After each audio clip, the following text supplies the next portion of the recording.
Hello students, I am Dr. Rajneesh Kumar. I am working as an associate professor in NIT Pharmacy Institute, Greater Noida since last 8 years. So, we have been discussing about the syllabus of pharmaceutical organic chemistry third. The subject code is BP 401T. So, in the last few lectures we have discussed about enantiomers, diastereomers, optical isomerism, and then we have also discussed about the chiral compounds and molecules. In continuation of that, we will discuss in this lecture about the racemic modification. In the last lecture, if you can see the previous lectures, I have given you a small introduction about the racemic modification. So, we will discuss racemic modification in this lecture in detail. So, what are actually racemic modification? Racemic modification, in short, we can also say it as racemate, racemic compounds, racemic mixtures. Okay. So, depending on that what type of enantiomers are mixed together. So, I am starting this lecture. So, when I am talking about the racemic modification is an equimolar mixture of a pair of enantiomer. Okay. It means when enantiomers are mixed together in the equal ratio, the resultant mixture will be called as a racemic modification. Racemic modification are optical inactive. Why? You can think about it, because it is a mixture of two enantiomer which have the same magnitude of the magnitude of optical rotation, but in the opposite direction. Okay. So, racemic modifications are optically inactive due to the mutual or external compensation of the two constitutes, or you can say two enantiomer. And whenever we draw the racemic modification, there is a prefix that is prefix plus minus or RAC or RS will be dropped with the nomenclature of the racemic modification.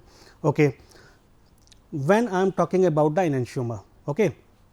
So, you have to know that, you must know that the enantiomer have almost same physical and chemical properties. Okay. But racemic modification in vapor or liquid phase, so physical properties such as boiling point, density, refractive index identical to the pure enantiomer. In the solid state racemic modification, they have some properties different from the pure enantiomer. So, racemic modification may be of two types. Before going into detail of the types of racemic modification, I just want to revise some basic concept about the enantiomer and the racemic modification. Suppose very simple examples we are having about like lactic acid, okay, or you can say just simple examples of glucose. We are having two glucose, levorotatory glucose and the dextrorotatory glucose. When we mix both the isomer glucose in a particular mixture, the resultant mixture of the glucose is optically inactive. Why? Because levorotatory glucose will rotate the plane polarized light into the just opposite direction of that of dextrorotatory glucose in equal magnitude. So, resultant optical rotation of the mixture will be 0. Okay. So, now there may be three type of you can say solid state of racemic modification. One is one more thing, racemic modification is also known as racemic mixture. Okay. We can call it is synonyms of each other. So, first type of racemic modification is known as racemic mixture. It is also called as conglomerate. So, what is actually the racemic mixture is or conglomerate is? Actually, it is a mechanical mixture of the crystal of two enantiomer. Two enantiomer means one is levorotatory and one is dextrorotatory. Okay. So, mechanical mixture means we have to mix the levorotatory and the dextrorotatory enantiomer in a particular mixture mechanically. It is formed when this point is very important. You have to take care of, or you have to remember that it is formed when each enantiomer has greater affinity for the molecules of its own type of than for the opposite enantiomer. Means whenever, if suppose two enantiomer are there, one is dextrorotatory and second is levorotatory, but dextrorotatory enantiomer is have the greater affinity in the mixture towards its own molecules rather than the levorotatory molecules. So, at that time racemic mixture will be formed or conglomerate will be formed. In most respect, racemic mixture have properties similar to the pure enantiomer. It is again a very important point that type of racemic mixture, okay, conglomerate, okay, that racemic mixture have properties very similar to the pure enantiomers, but like an ordinary mixture, its melting point is lower than the pure component and solubility is higher. So, it is a natural phenomena, we already know about that, that is solution or a mixture of a particular molecules are having lower melting point than its component and have the higher solubility. So, the same phenomena is adopted by the racemic mixture or conglomerate itself. So, this is two important points are there, that racemic mixture was formed when enantiomer has the greater affinity for its molecules rather than the molecules of the other enantiomer, and the physical properties are similar to the pure enantiomer, but as like in other mixtures, its melting point is lower and solubility is higher. So, two important point is important in racemic mixture. Now, the second type of racemic compound is known as racemate. Okay. So, what is the difference in between racemic mixture and the racemic compounds? Difference is here. When each enantiomer has greater affinity for molecules of their enantiomer than for its own kind, a molecular compound is formed, which is known as racemic compound. So, as we saw in the previous category, in racemic mixture, the enantiomer is having greater affinity for its molecules, its own molecules, but in case of racemic compounds, which is also known as racemate, the enantiomer has greater affinity for the molecule of its enantiomer. So, this is a difference in between two categories we are discussing. Okay. So, in other words, we can say that a racemate or a racemic compound is a molecular compounds formed by the union of two enantiomer. Most of the physical properties are different from those of pure enantiomer. So, we have seen that in case of racemic mixture, most of the physical properties are similar to the pure enantiomer, but in case most of the physical properties are different from those of the pure enantiomer. So, one more thing we should remember that that racemic mixture may be converted into racemic compounds at a particular temperature, and that particular temperature is known as transition temperature. I am again repeating that racemic mixture may be converted into racemic compounds, but for that we need a particular temperature, and that temperature is known as the transition temperature. So, we have discussed two type of racemic modification. One is racemic mixture, which is also known as conglomerate, and second is racemic compounds, which is also known as the racemate. Now, there is third type of racemic modification is also there, okay, which is known as racemic solid solution. It is also known as pseudo racemic compounds, and how it is different from the previous two types of racemic modification? Please see, when a pair of enantiomer crystallize together, the product form is known as racemic solid solution. This is formed when there is a little difference in the affinity between the enantiomer. So, we have seen in the first category, a particular enantiomer is having greater affinity for its own molecules. In the second category, enantiomer have the greater affinity for its enantiomer molecules, but in this case little difference in the affinity between the enantiomer.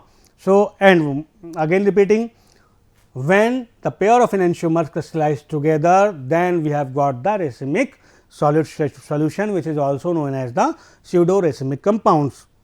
Again, such racemic modifications are identical with pure enantiomer in all the respects. We have seen in the previous one that all the physical properties are also same, but melting point or solubilities are having some differences, but in case of racemic solid solution, all the physical properties including melting point, boiling point and solubility are similar. Okay. So, these are the three types of racemic modification. Again repeating, first is racemic mixture, which is also known as conglomerate. Second is racemate, okay, that is racemic compounds, and third is racemic solid solution.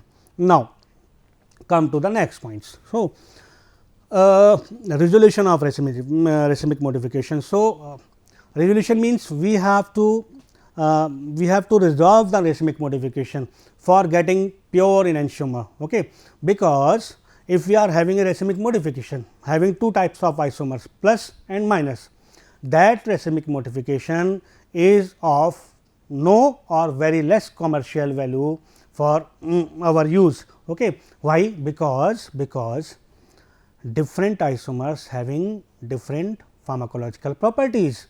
Okay. Although their physical and chemical properties are same, but the pharmacological properties or pharmacological activity may be different for enantiomers. Okay. Means dextrorotatory isomers having a particular pharmacological activity, while the levorotatory isomers might not have that particular pharmacological activity, or it might be possible that is also having some side effects. For example, nicotinic acid. Okay. The one form of nicotinic acid is having a pharmacological effect, while the other enantiomer of nicotinic acid is having some very adverse effects for human beings. So, it is very important to get enantiomer in the pure form. For that, we have to resolve the racemic modification. Okay. So, in short term, we can say that for getting pure enantiomer out of the racemic modification is known as the resolution of racemic modification. Okay. So, there are different way, okay, by which we can separate the enantiomer present in a particular racemic modification. Okay. The first and simple, or you can say oldest method for the resolution of racemic modification is mechanical separation or spontaneous resolution. Okay. It is the oldest method. Nowadays, it does not have much importance, because it is a very time taking and it is not automatic. Okay. So, it needs lot of time, lot of efforts. So, in present time we are not using this.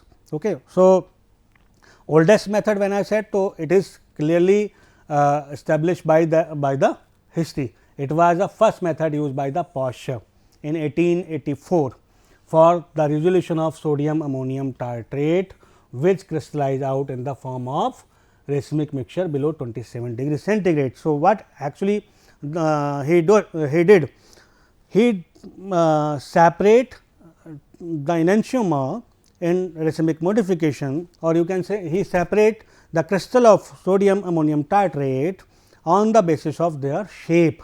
He just took a fork and lens, after seeing, or after you can say after just analyzing the shape of the crystals of sodium ammonium tartrate by lens, he just pick different crystals by the fork and separate them. So, they can be separated with the help of magnifying lens and small forceps. This method is laborious and is applicable to only those isomers having different crystals. So, very high huge amount of efforts needed in this methods. Oldest method. The next method includes preferential crystallization. Okay. So, again this is again very popular and useful methods for the resolution of racemic modification. What we have to do in this? Okay. Actually, we have to do shading in this particular methods. This method involves the shading of a saturated solution of the racemic mixture with a pure crystal of one of 2 enantiomer. So, what we do? We just take a solution of racemic modification. After that, we take pure crystals of one of the enantiomer and we put that pure crystal into the solution of racemic modification, that is called seeding. Okay. Because and one thing, okay, the solution should be saturated. Okay. The solution now becomes supersaturated with respect to the added enantiomer, and after some time cooling it becomes crystallized out. So, the crystal which we have added into the supersaturated solution, that particular enantiomer is now starting crystallized out, while the another enantiomer remains in the solution form. So, when we see that one type of enantiomers are totally crystallized out in the solution, we just go for the filter. So, by that we can separate 2 different enantiomer in a particular racemic modification. The third type of method for the resolution of racemic modification is called biochemical separation. So, again very interesting method, very good method, but it is having some limits also. Okay. First of all, we have to know that what actually this method is. This method is based on the fact that when certain microorganism, I am talking about microorganism, for example bacteria, for example yeast, mold, for example fungi. Okay. So, certain microorganisms are grown in a dilute solution of racemic modification, they assimilate on one enantiomer rapidly than the other. So, based on this particular selectivity, we can separate out one enantiomer from the another enantiomer in a particular racemic modification. For example, the mold penicillin glucam preferentially destroy the plus isomer of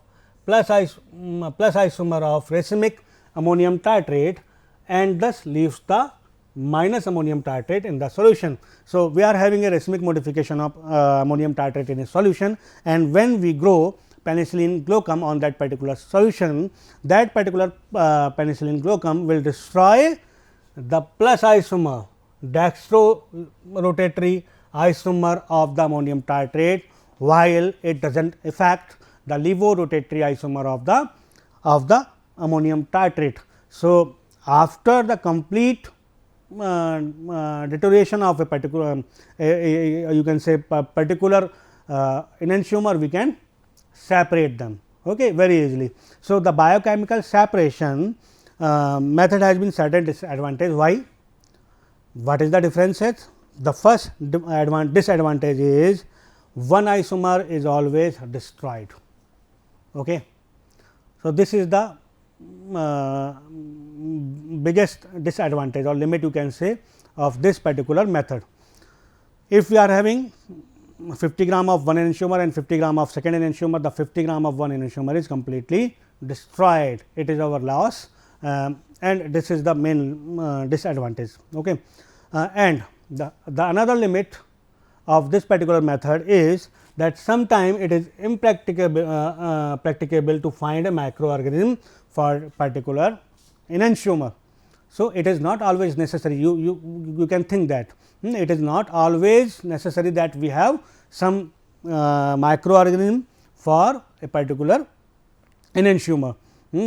So, this is the second disadvantage or limit you can say, and third limit is the racemic modification may be toxic for the microorganism and may destroy the enzyme or may not be attacked by the by them. So, this is the disadvantage. The third and the most important method for the you can say resolution of racemic modification is known as chemical method, or it is also known as by the formation of diastereomer. So, what we have to Actually, this method is very popular because it can be useful in case of many category of molecules like acids, base, alcohols, aldehyde ketones, amines, amino acids. Okay. So, large variety of molecules can be separated out by using this method. So, what we are doing actually, just I am just giving you the examples. So, we are just converting enantiomer into the diastereomer, as we know that enantiomer is having the same physical and chemical properties. So, in racemic modification it is very you can say tough or very hard to separate them on the basis of their physical and chemical properties. So, because of that we will convert enantiomer into the diastereomer, and you know that diastereomer is having different physical and chemical properties. So, when once it becomes converted into the diastereomer, then it will be easy to you can say separate the mixture of diastereomers. Okay. So, here you can see we are taking a racemic modification of acids. So, when I am talking about racemic modifications, we are having 50% R acid, 50% S acid, and we are rejecting this racemic modification, which is having different form of enantiomer with a optical active compound. Here we are talking about base. So, this racemic modification of the acid is reacting with the base, and we know that after reacting with base it is converted into the salt. This salt is actually yielded in the form of diastereomer, and we know that diastereomers are having different physical and chemical properties, means they are having different boiling point, different melting points. So, variety of techniques are available for the separation of those diastereomer in the mixture. So, here we can separate out this mixture with the help of fractional crystallization. Once we have separated them, after that we can also again converted those diastereomers into the enantiomer. So, here you can see this salt and this salt are separated out with the help of fractional crystallization. When we are treating dilute treating with dilute HCl, this salt is converted into again a pure enantiomer, that is R acid and the S acid. Okay. So, very important point here again there is a example of alcohol which is reacting with the phthalic anhydride in the presence of pyridine, and it is converted into the ester again. This is a racemic mixture. Now, this racemic modification is converted into the diastereomer with the help of reaction with the brucine. Okay. Now, this single diastereomer converted into the single enantiomer in the pure form, okay, with the help of different chemical compounds like lithium ammonium hydride or sodium hydroxide. The next method includes chromatography, very popular and very simple techniques which can be very helpful in the separation of different enantiomer in racemic modification. So, the important points I have noted down for you: the interaction of a enantiomer molecule with the chiral solvents and other chiral solutes, or the surface of a chiral adsorbents are diastereomers. So, important points: optically active compounds may selectively be absorbed by some optically active adsorbents.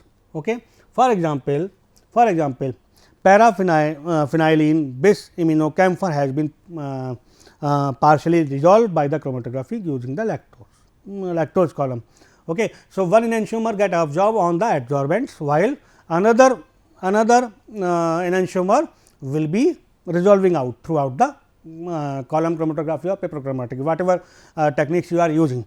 So, okay. So, in case of paper chromatography, gas chromatography and ion exchange resins also been applied for the resolution of racemate. So, very simple and very important techniques. The next important method for the resolution of racemic modification is complex formation. So, what we will do in this particular techniques and how it is different? It is difficult to convert aromatic hydrocarbon into the diastereomeric derivatives for the resolution, but many forms quite strong pi complex with the polynitroaromatic compounds. In such case, a chiral polynitroaromatic compound is used to form diastereomeric derivative with the enantiomer of the racemic mixture, and after forming diastereomeric derivative, it is possible to separate them from the racemic modification. So, two diastereomeric complexes are separated because of their different solubility, and the individual enantiomer is obtained from each of them by thermal decomposition after the resolution. So, these are the techniques which we can use for the resolution of racemic modification. So, I think this lecture will be helpful for you, and in the next lecture we will discuss about racemization, means we know the racemic modification, but how the racemic modification will be formed. So, for that we will discuss in the next lecture. The process is known as racemization. So, thank you students, thank you so much. Meet you in the next lecture. Take care.